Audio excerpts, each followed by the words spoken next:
A very good Tuesday afternoon to each and every one of you. Thank you so much for joining us today as we are continuing our walk through history, the story of God's Word as it is found within the Bible. My name is Nick Angel, and joining me as always is my good friend Alan String. And we are continuing, as I mentioned, on this journey. We are in the book of Judges.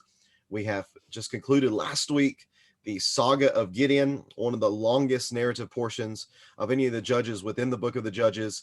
We saw a roller coaster ride for sure. We saw some ups, and then we saw some unfortunate downs, ending in a pretty poor note in regards to Gideon's story. And that's going to continue on in what we look at today in Judges chapter 9 concerning his son Abimelech. Alan, we are, as I mentioned, thank you for being here today. Hope that you're having a great day and hope that you're ready to read this just really fun, dysfunctional story of Abimelech. We hit Gideon as kind of that's the midpoint of this book, and now we're on the back end, which, as we've talked about, we're going down pretty quick, and now we're at the even worst end of the book. So it's not going to get any better for sure. Yeah, the visuals that we have on the screen on the left being the downward spiral, or Philip Martin's how he describes it, the fatal funnel of the Judge's story.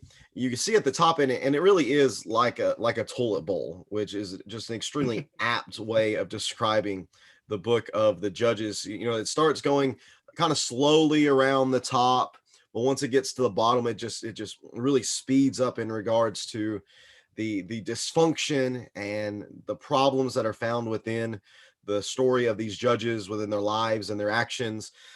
Gideon is that midway point, as you can tell on the right hand side, the Kenneth Way visual with the cycle of the judges.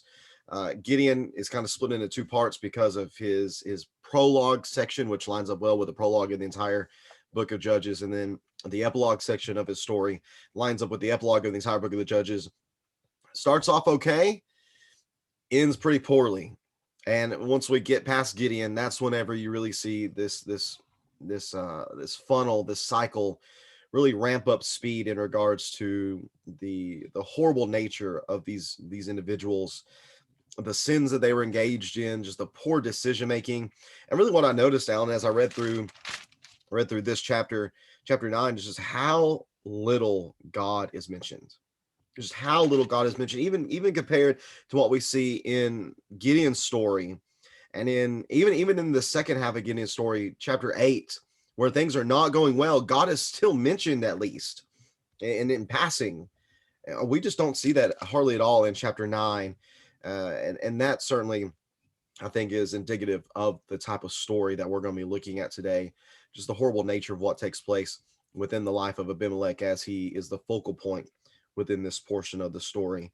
Alan, let's read it. Go ahead. I would say the reason there's not much God mentioned here is because Abimelech kind of stands alone amongst the rest of the judges of this book. I would say, even though he's in the book of Judges, I would not list him as a judge necessarily. He has a whole chapter. And, if we sing like a song about the judges, we usually list him in there just because he's in the book. But probably more technically, it's kind of a continuation of the Gideon story. And it makes sense because if you number all the rest of the judges, you actually get to the number 12. So that kind of makes sense that all the others would be the 12 judges. And then this Abimelech is just kind of a side note here, just kind of almost a usurper and not really listed with that group. And that makes sense that God wouldn't be mentioned in there when someone is not really judging. He's just basically made himself king. And at this point, that's not the work or the role of the judge that we see scattered throughout the rest of the book. That's just a wicked man, trying to rule. Yeah, that is one of the things I was going to bring out, is that there are so many things that are mentioned in chapter 9 that we can learn a lot from. But one of the aspects of chapter 9, I think, really ought to stand out to us is what isn't mentioned. There's a lot of things that are normal to the Judges cycle that simply is not found here within chapter 9, and we'll point that out as we go throughout this text. Let's read the first 6 verses together, Alan, and you get your thoughts here on this opening section. Then Abimelech, son of Jerubbaal, went to Shechem and spoke to his uncles and said to his mother's whole clan, saying, please speak in the hearing of all the citizens of Shechem. Is it better for you that 70 men, all sons of Jerubbaal, rule over you, or that one man rule over you? Remember that I am your own flesh and blood. And his mother's relatives spoke all these words about him in the hearing of all the citizens of Shechem, and they were favorable to Abimelech, for they said, he is our brother. So they gave him 70 pieces of silver from the temple of Baal Berith, and Abimelech used it to hire worthless and reckless men, and they followed him. He went to his father's house in Ophrah and killed his 70 brothers, the sons of Jerubbaal, on top of a large stone. But Jotham, the youngest son of Jerubbaal, survived because he hid. Then all the citizens of Shechem and of Beth Millo gathered together and proceeded to make Abimelech king at the oak of the pillar in Shechem. This opening section of chapter 9, Alan, gives us a good location setting for what's taking place here within the northern region of Israel, which, again, if we're looking at the visual on the screen, that right hand side, it shows the parallel nature between the story of Abimelech, Tola, and Jair, and then that of Deborah and Barak, which we're going to make mention of some of the similarities that are between the two, both of these, first of all, being in the northern geography. But why are we even here, Alan? Why do we find Abimelech here within Shechem? Well, if you remember, let's see, I think that was mentioned. There we go. He was mentioned back in chapter 8 and verse 30. Of course, Gideon is his father. Gideon had 70 sons. His concubine was in Shechem, verse 31, and also bore him a son and named him Abimelech. So we kind of get a. Oh yeah, let me throw the text up here real quick. You have to share the screen for me. There we go. We'll share the screen here. So let's look back at verse 30.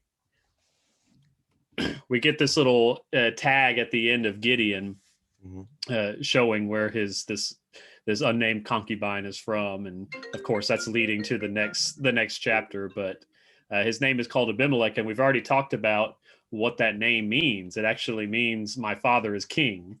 So a little bit of foreshadowing, but we also see Gideon. I mean, why would Gideon name him something like this? But he kind of considered himself a king in certain ways, even though he said he wasn't. He refused the kingship. He is acting like a king. He had many wives, 70 sons. That's not just one wife. That's many wives right there, and concubines. I mean, that's that many sons and that many wives is usually done by a king or someone assuming a leadership role in that way. So that's where we get Shechem coming from. Did you have another reference from that one? No, that's what I was thinking as well. Going back here and recognizing the whole background of Abimelech really sets up a lot of the issue that we see here. Him, number one, being the son of a secondhand wife. Whenever we think of concubine, I think we often think of someone just like a mistress, but it can also be understood as just being a wife who just isn't as valued as another wife. So where there are going to be some of the same privileges that any son would have. For Abimelech, well, I believe one of the privileges that he would not have is any kind of inheritance for land or possessions. So whenever you think of him trying to take his role as being preeminent among his brothers, everything we see here really makes sense, and much of it is set up just by his name. If we go back to think about his son Gideon, about his father Gideon, that he was asked to be made king, to be made the ruler over Israel. He declined it in word, but then goes on, as you've shown, to behave himself as a king, even going so far as to naming one of his sons Abimelech, which means my father is king. Really, you might say that there's some nominative determinism here, meaning that what you name someone is going to have some sort of influence on who they end up becoming. I think that's certainly the case here with Abimelech, him wanting to to be elevated to a position of importance. And one of the first ways he's going to do that is by going and killing his brothers, as we see him doing after trying to be elevated to a position of authority within his mother's land of Shechem.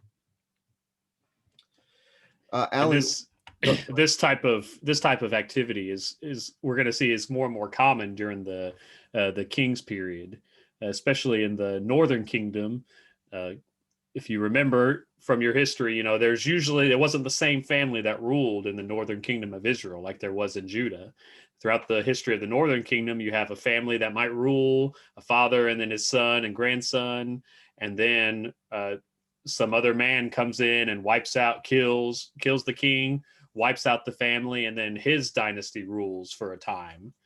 We see that with Jehu. He wipes out the family of Ahab and all of his, huge amount of sons, kills them all. And then his family rules for a time.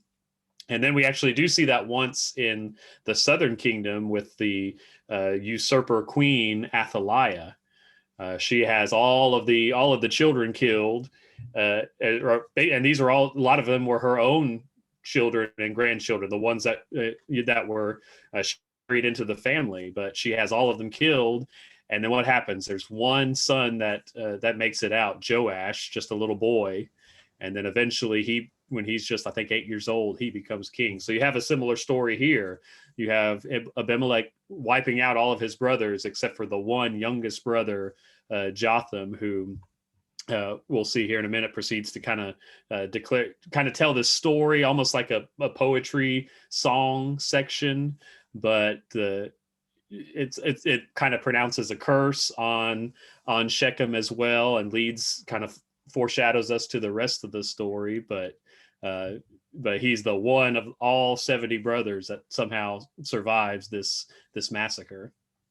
Yeah, it is another one of the similarities that we find between the Deborah and Barak story and what we have here is the inclusion of some sort of writing other than narrative, where you have back in chapter 5, I believe it is chapter 5. Yeah, all of chapter 5 being the song of Deborah and Barak. Here we have a story, almost a fable, you might call it, where Jotham is using this to pronounce a judgment against Abimelech for what he has done. He describes the situation as being trees. That's the setting. The setting is trees, and they're looking for a tree to be the lead tree over them. So they're going to ask the olive tree, which is a very important tree. I don't think olives are as important in our society, our culture, as they are in the Mediterranean world, where it's a very staple part of the diet, whether it be the eating of olives themselves, olive oil, things of that nature. For them to ask the olive trees, ask the best of the best to be the ruler over them. The olive trees, but the olive tree says, you know what, I don't know if I'm going to stop doing what I'm good at, which is producing oil in order to rule over trees. That I'm going to keep doing what I'm doing now. So then they go to the fig tree, again, a fruit-bearing tree that produces food, but not just food, but wine and a number of other type of important necessities for that culture. And he says, I'm not going to give up the sweetness of my fruit in order to rule over the trees. Well, then it goes to the grapevine, which we know, of course, is extremely important during this time. Vineyards were a staple of agriculture and the economy. Of course, made for eating and making wine too. I'm not going to give that up in order to roll over the tree. So what are they left with? They're left with the bramble, which, if you're from East Tennessee, that's the thorn bush. That's the briars, is actually what we call them, briars. In East Tennessee, briars are no fun. Briars are, you don't want to have to get into the briars because they're full of all sorts of thorns and other sharp things. And unfortunately, that's where you often find the good blackberry bushes is in among the briars. So I've dealt with my fair share of those, but you don't want that to be what's ruling over you, is the sense that Jotham is given. And yet the bramble says, yeah, I'll do it. I got you. I will take care of you. I will be your king. Come and find refuge in my shade, is what is found in verse 15. But if not, may fire come out from the bramble and consume the cedars of Lebanon. So here is the understanding that Jotham gives, beginning of verse 16.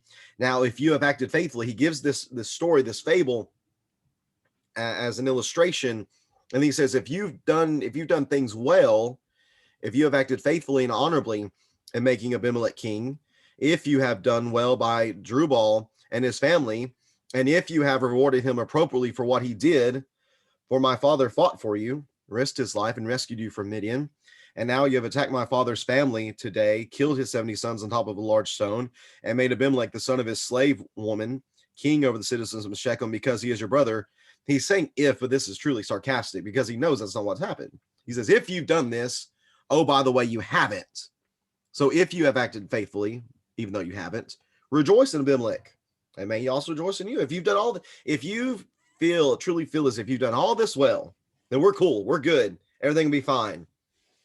But if not, verse 20, if not, may fire come out from Abimelech and consume the citizens of Shechem and Beth Milo, and may fire come from the citizens of Shechem and Beth Milo and consume Abimelech. And then Jotham fled, escaping to Beer, and lived there because of his brother Abimelech. If you truly think you've done all this right, then cool, you'll be fine. But if not, then you need to understand that this is all going to blow up on you eventually, which is, of course, what we're going to see in beginning verse 22. After what you said, Alan, this is not similar to the normal story of the Judges.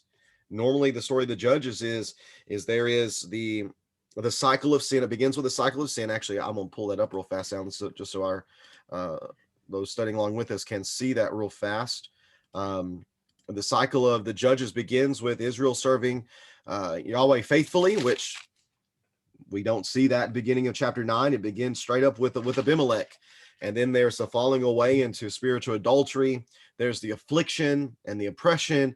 There's Israel groaning and calling out to Yahweh, and then him raising up a judge who delivers them and restores peace. We don't see that at all. All we see following the Gideon story is, boom, here's Abimelech. Here's him going on his tirade, and here is him usurping really this leadership position within Israel. There's not really a specific mention of sin, of apostasy, of outside oppression. It's just boom, here is Abimelech. Yeah, what do we see coming up, Alan, that shows us really the turning of the story? Because it's going to go south. We're in the Judges. So what's the turning point here that you see in the story after we get past what Jotham says? Or please make mention of anything you want to highlight there from what Jotham says. Well, I was going to say, we don't see the serving of God part of this story, but we do see the fall into spiritual sin, and that's still in the time of Gideon. Right at the end of the Gideon story, it talks about how they started to serve the Baals there in their own house. So this fall, there's not even like not much time of peace with Gideon. It just immediately they're already falling into sin. And then, we don't have an outside oppressor this time. We have an inside oppressor from Abimelech, because he's going to oppress these cities, just as Jotham kind of predicted.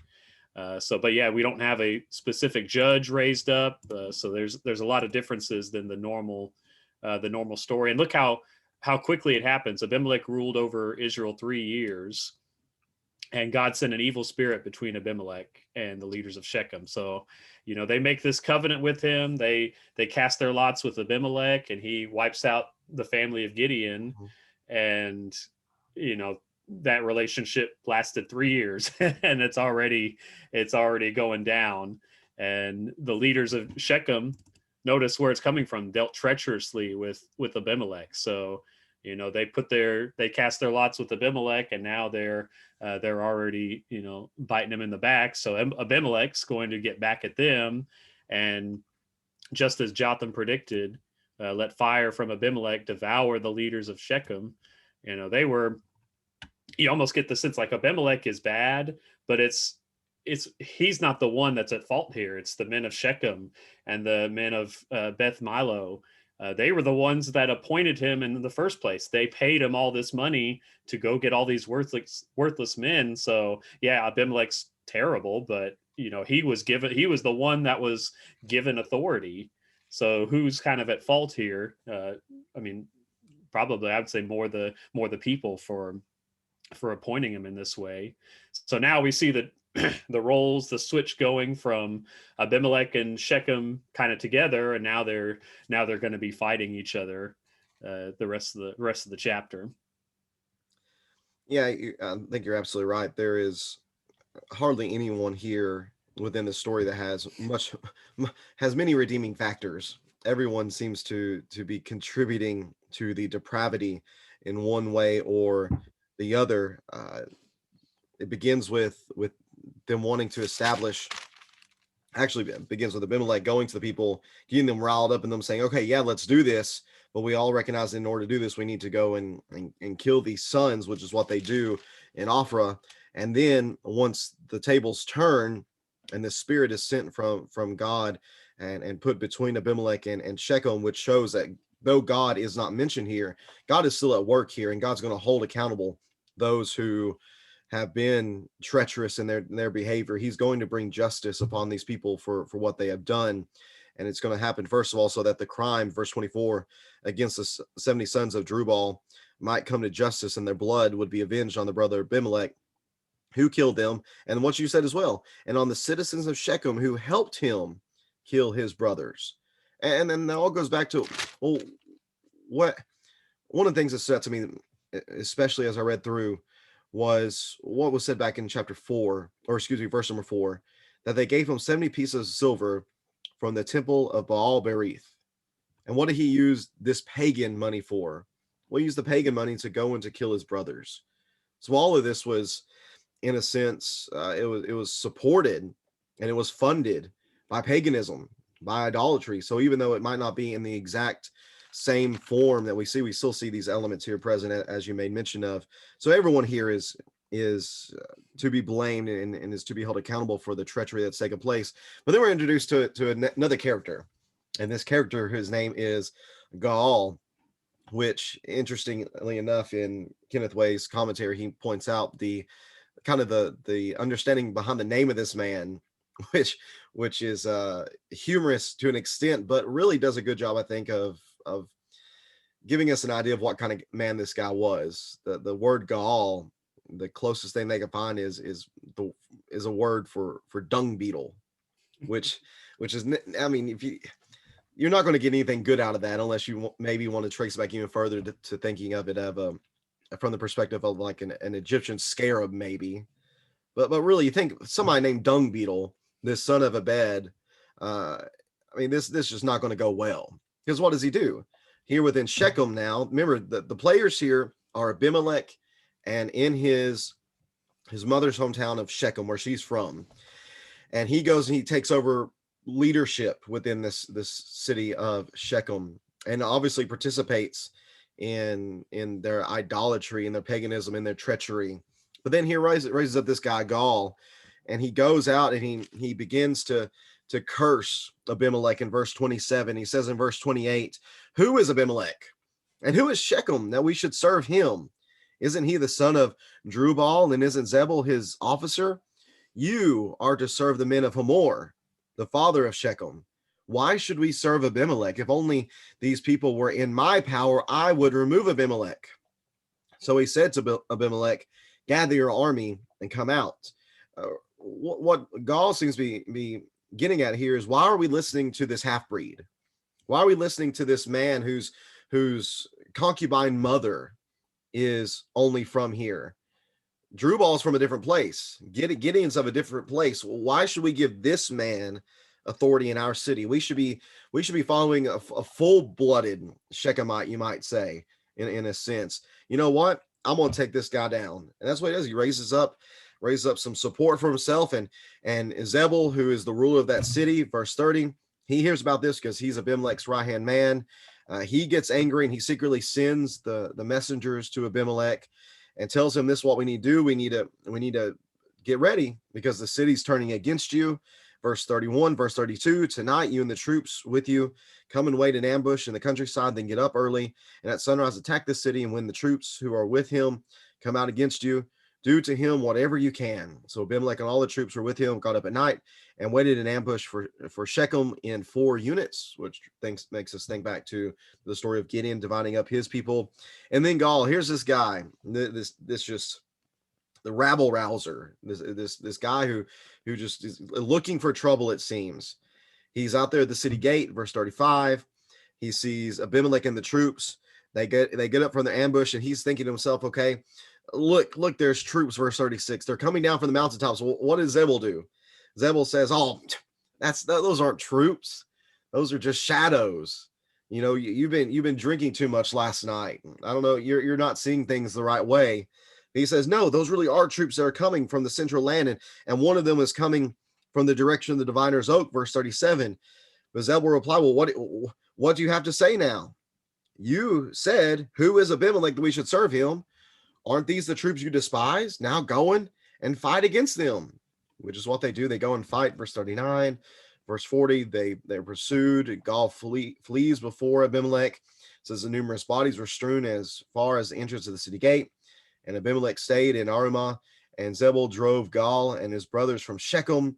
It's just violence. It's bloodshed, and it goes to give more credence to just how ugly of a text Judges is. Just shows how depraved, how depraved people become whenever there is no adherence to what God has said. There is no submittance to Him. Alan, what do you think about this just horrific scene of this bloodshed that's taking place here? It's just crazy. It's absolutely nuts. It's good to remember, throughout Judges, it's usually like the Israelites getting oppressed by the Midianites, the Philistines, the whoever it is. But this is all people of Israel. These are, they talk about brothers and, the men of Shechem. I mean, these are all Israelites. Likely, a lot of them are from the same tribe or two. This is like the area of Ephraim, Issachar. There's like 3 or 4 tribes they're all kind of neighboring tribes. So they're all relatives, really, even though they want to say you're not from this city or that city. I mean, they're all from similar. They're all Israelites, and God is using them just to basically hurt each other. It's kind of perfect poetic justice that God doesn't even need another nation to come in. He's just going to let them, fight and take out all their aggression and whatever on each other, and using both sides to hurt or kill and exact punishment on themselves, which is just, it's humorous in a way, but it's also sad that we've come to this. The men of Shechem go against Abimelech, so now they bring in this Gaul guy, and Gaul is used as a thorn to Abimelech, and then Abimelech chases Gaul away, and the people of Shechem, but then Abimelech's eventually going to get killed by these people as well, and everyone's getting their comeuppance by just infighting themselves. And that kind of reminds me of how Gideon defeated the Midianites. I mean, he didn't really do anything. God just caused confusion amongst the Midianites, and they killed themselves for Gideon. He didn't have to do much except pursue them. So same kind of thing happening here, but unfortunately this time it's Israel themselves. Right, and that shows the further breaking down of the Israelite culture. One of the things we've mentioned from time to time as we've gone throughout this text is how sad it is to see God's people of Israel transforming themselves and becoming more like Canaanites and becoming like pagans instead of continuing to be God's people and representing what He would have them to be. It's one thing at the beginning of the book to be fighting against the pagans and to be struggling against them. It's another thing once we get to this portion of the book for then that turning against themselves, for them turning against themselves and hurting one another, which is another callback to the Gideon story, where Gideon in his anger went and attacked his own people because they didn't offer him the help that he believed that he deserved. It's just really an ugly story, and that doesn't end. It doesn't end with Shechem, with what we have here with Gaul and his people. Because what we see in verse 42 is that the next day when the people of Shechem went into the countryside, it was reported to Abimelech, and he took the troops, divided them into 3 companies. There's a direct callback to his dad and his story, and waited in ambush in the countryside. He looked, and the people were coming out of the city, so he rose up against them and struck them down. And then Abimelech and the units that were with him rushed forward and took their stand at the entrance of the city gates. The other units rushed against all who were in the countryside and struck them down. So Abimelech fought against the city that entire day, captured it, killed the people who were in it, and then he tore down the city and sowed it with salt. Alan, why would it be mentioned that it was sowed with salt? That seems to be a pretty random detail. Is there some symbolism there? What do you think's going on here with what Abimelech does? I don't know about symbolism, but that's pretty common way of making that raising that city even more. Raising the city, of course, they burn the city down. It's rubble. But when you sow a field with salt, that means you scatter the salt everywhere. You make that field unworkable. You can't grow anything from that field. So I mean, it just says he sowed it with salt. We don't know how much of the area he sowed. Obviously, not too much. That would just take a lot of salt and a lot of time. But it is symbolic in just making this place completely unlivable from that point forward. Yeah, it reminds me of the Jericho account, the Jericho story, that they destroy it, and the claim is there that nobody was to rebuild it. And that seems to be something that was done now. Again, from Israelite to Israelite, instead of Israelite to Canaanite, Israelite to Israelite, it is it renders the land, as you mentioned, infertile. But there's also an analogy that's just worthless. It's no good now. It in a sense prolongs and establishes the worthlessness of this place. Yet we're still not done, because then when all the citizens of the Tower of Shechem, which I think here, and I've seen this a couple different places now, I think it's good for us to recognize the Tower of Shechem probably being analogous with the not analogous, probably being there's a different word I was trying to think of, maybe being equal to the temple. Now, these are kind of two of the same places here, this Tower of Shechem and also the temple, this pagan temple of El Berith, this god of the covenant, which was completely unnecessary. There was no need for any type of temple of this sort. It just shows how far they've fallen from faith in God. Yet they go into the tower, and they enter, specifically, Alan, the inner chamber of the temple of El Berith. And then it was reported to Abimelech that all the citizens of the Tower of Shechem had gathered. So Abimelech and all the troops who were with him went up to Mount Zalmon, and Abimelech took his axe in his hand and cut a branch from the trees. He picked up the branch, put it on his shoulder, and said to the troops who were with him, "Hurry and do what you have seen me do." Each of the troops also cut his own branch and followed Abimelech. They put the branches against the inner chamber and set it on fire. About 1,000 men and women died, including all the men of the Tower of Shechem. Here is more unnecessary bloodshed. People who were not a part of this at all. It doesn't seem that these were, especially the women in this instance, they would not have been a part of all this other fighting that had been going on, the dysfunction of the land, it seems. Yet as we saw those deaths that took place in the story of Gideon with his revenge, here we see his son doing something very similar and burning down this particular landmark. But again, Alan, it doesn't stop there. He's still going. Why don't you finish out the rest of the chapter for us, beginning in verse 50, just about where Abimelech goes from here. He's on a rampage, and it's hard to stop someone on a rampage. So he's going to carry on to this other next place, Thebez. Then Abimelech in verse 50 went to Thebez and camped against Thebez and captured it. But there was a strong tower within the city, and all the men and women and all the leaders of the city fled to it and shut themselves in, and they went up to the roof of the tower. And Abimelech came to the tower and fought against it and drew near to the door of the tower to burn it with fire. And a certain woman threw an upper millstone on Abimelech's head and crushed his skull. Then he called quickly to the young man, his armor bearer, and said to him, "Draw your sword and kill me, lest they say of me, a woman killed him." And his young man thrust him through, and he died. And when the men of Israel saw that Abimelech was dead, everyone departed to his home. Thus God returned the evil of Abimelech, which he committed against his father in killing his 70 brothers. And God also made all the evil of the men of Shechem return on their heads. And upon them came the curse of Jotham, the son of Jerubbaal. So we finally have kind of the end of the story here. Everyone, we've seen Shechem kind of get their comeuppance.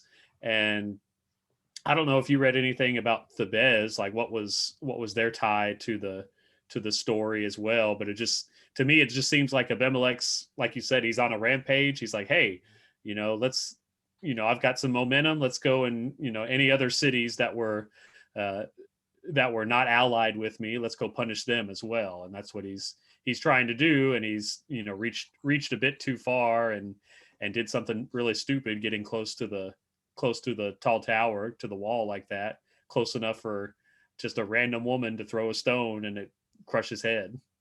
Yeah, once you get going like this, it reminds me of a bull. It just begins to see red. That's how we describe it. A bull sees red and it just starts thrashing about, running, slinging its horns wherever it can. That seems to be where Abimelech is. He's not thinking clearly whatsoever, because it is not a good idea to just run up against a huge wall like this. That's an easy way to die, even if they're not arrows, because it doesn't seem, this is not a military attack. This is not military against military. This is a gang of as they're described at the beginning of the chapter, worthless and reckless men just attacking civilians. But even in doing that, you got to think this, you're at a disadvantage being lower than they are, which allows this woman, just this random woman, she's not even named, throwing this upper portion of a millstone and hitting him in the head. And it reminds me of reminds me and gives us another parallel between the Deborah and Barak story, where a woman there, let's see, what was JL, I believe was her name. Yep, JL is the one who takes down Sisera, which we see in Abimelech being Sisera in this case. Mm-hmm. He's killed by a woman, and what a disgraceful thing that was in the moment, which is why he tells his armor bearer to kill me, which probably made you think has to do with me about Saul. Saul, instead of wanting to be killed by pagans, told his armor bearer to go and kill me as well. Just a sad situation within this entire chapter.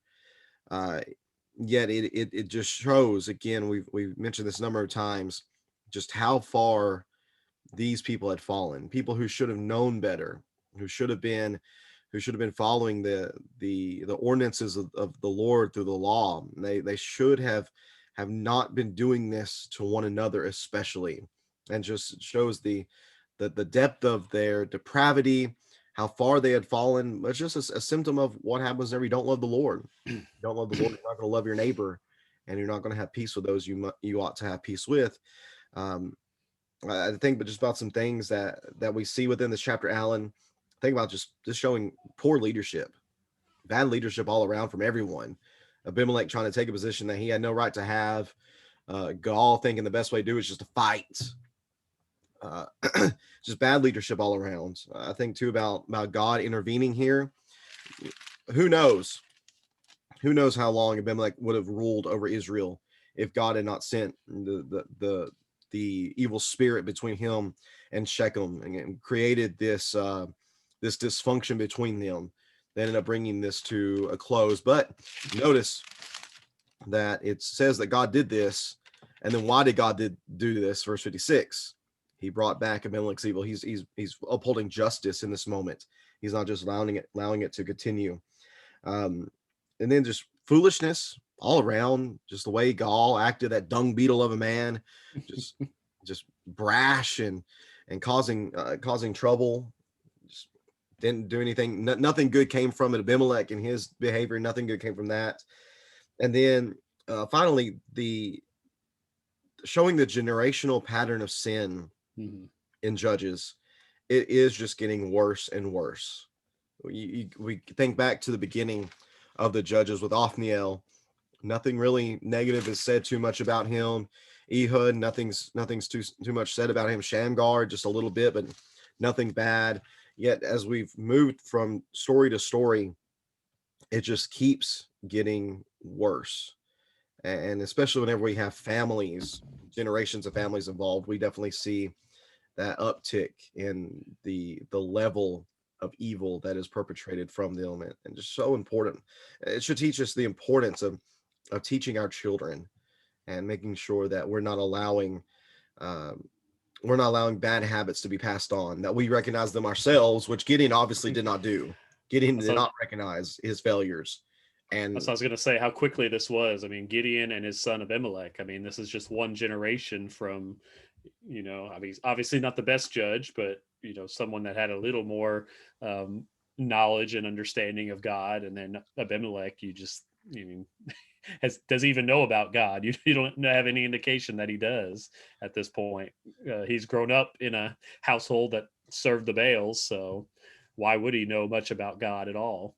Right. There is not a single mention of Abimelech mentioning God, I don't believe. Not a single case where Abimelech acknowledges God, speaks of God, has any interaction with God. It is all pagan worship with Baal Berith, and nothing concerning Yahweh whatsoever. It really is one of the lowest portions of Judges, and yet we recognize we're only in like the first basement. There's still a basement below this basement for us to get to, which we'll see as we continue to move forward. Alan, what do you have to finish us up with here for Judges chapter 9?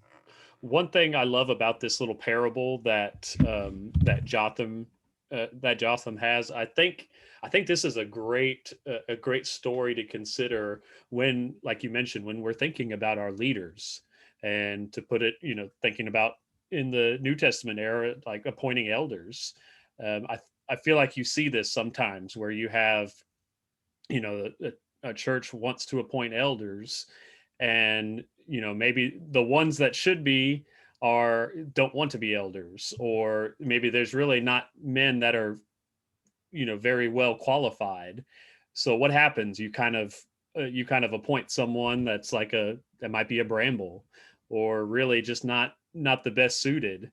And what ends up happening? I mean, is that like, oh well, we didn't have elders before, but now we do now, so we're obviously better? Well, if you don't have the right, if you have brambles instead of olive trees, if you have poor elders versus good elders, I mean, is that really a step up? So I think this is a great one to consider when you are thinking about the leadership of your congregation, and who you appoint. I've seen so many times, just we look at the list of qualifications in Timothy and Titus, and like, okay, they're old and they have believing children. Bam, they're an elder. They should be an elder. And we forget about so many other more important aspects that show us who should be an elder, and who is qualified to be an elder. And when we do that, we end up with a bramble instead of an olive tree. And then on the flip side, obviously I'm not qualified to be an elder yet, but am I learning and studying and growing to be a bramble, or am I trying to be an olive tree when the time comes? So we should be making sure that if we don't have qualified people to serve, we should be doing our best to raise our sons to fit all of those qualifications, not just the age and children one, but the being able to teach and being above reproach and all of those other, I think, eminently more important qualifications for leaders and elders in the church. So I like using this as a good example of the dangers of appointing the wrong people. Yeah, absolutely. Whenever we think about the story, it was simply, does this man check the boxes? Well, he seems to have some bravado. He is our flesh, he's our blood. Boom, he's going to be the guy. And I think you said it absolutely rightly. Whenever we start looking, especially at appointing shepherds of a church, and we look at it purely from a does he check the box perspective, instead of really examining the character, it's not. And then the way I've always haven't always described it, the way I describe it now is it's not so much about checking boxes. It's about understanding, is this man truly capable of doing this work? Is he capable of doing the work? Well, he's going to be capable of helping to lead other husbands by being a good husband himself. He's going to be capable of giving solid child advice because he's raised his children well himself. He's able to help people grow their character in Christ because he has that character himself. That's the whole issue that we ought to be. That's the way we ought to approach it, I believe. It's not about just checking boxes. About, is he capable? Is he able to do this particular work, whatever that work might be? And that really could apply to anything. We shouldn't just be checking boxes. We need to know, okay, can this man actually do it? We mentioned some parallels even moving forward with Saul, King Saul, and the way he was appointed was that way. He checked off the boxes. He was tall and strong, and that's it. That he's king. He's king material. Let's appoint him king, and that turned out to be pretty much a disaster. So, who is the better king? Well, that compares to David. And what made him better? He was not the oldest, he was not the tallest or the strongest, but he put his faith and trust in God, and he was a man after God's own heart, and Right. and knew, even, and not perfect by any means, but he was clearly more qualified to lead than the more obvious one, which was Saul back in the day. Absolutely. Absolutely. Lots of lessons to learn from Abimelech. A sad story, a difficult story within history of Israel, yet many lessons for us to learn from it, even for us today. Alan, thank you so much for your time and your Thank attention you. with us today. Thank you for pointing out many things, help us to have better insight into this text. We hope that you benefited from it. If you have any questions, please feel free to reach out to us. If we can help you in any way here, especially if you're in the Jackson, Tennessee area, please reach out. We'd love to help you at the Pleasant Plains Church of Christ. Thank you for joining us. May God bless you as you go throughout the rest of this Tuesday. Take care and join us next time as we go through Judges chapter 10. As we continue to walk through history, join us on Friday. We'd love to have you be with us as a part of that study. Take care. God bless. And we'll see you next time as we continue to walk through history.